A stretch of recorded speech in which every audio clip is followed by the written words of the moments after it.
شروع اللہ کے نام سے جو سب پر مہربان ہے۔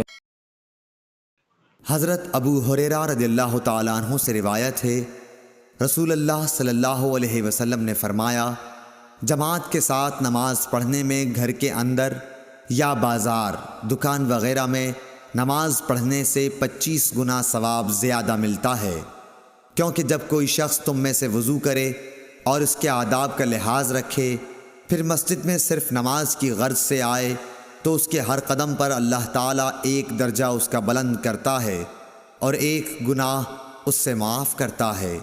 اس طرح وہ مسجد کے اندر آئے گا، مسجد میں آنے کے بعد جب تک نماز کے انتظار میں رہے گا اسے نماز ہی کی حالت میں شمار کیا جائے گا، اور جب تک اس جگہ بیٹھا رہے جہاں اس نے نماز پڑھی ہے تو فرشتے اس کے لیے رحمت خداوندی کی دعائیں کرتے ہیں کہ اے اللہ اس کو بخش دے، اے اللہ اس پر رحم کر، جب تک کہ ریح خارج کر کے وہ فرشتوں کو تکلیف نہ دے۔ صحیح بخاری حدیث نمبر 477۔ کہ انہوں نے رسول اللہ صلی اللہ علیہ وسلم کو چت لیٹے ہوئے دیکھا، آپ اپنا ایک پاؤں دوسرے پر رکھے ہوئے تھے۔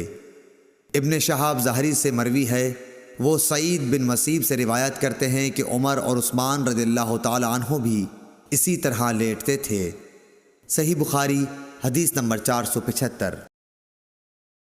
اللہ تعالیٰ ہمیں ان احادیث مبارکہ پر عمل کرنے اور اپنی زندگیوں کو سنوارنے کی توفیق عطا فرمائے۔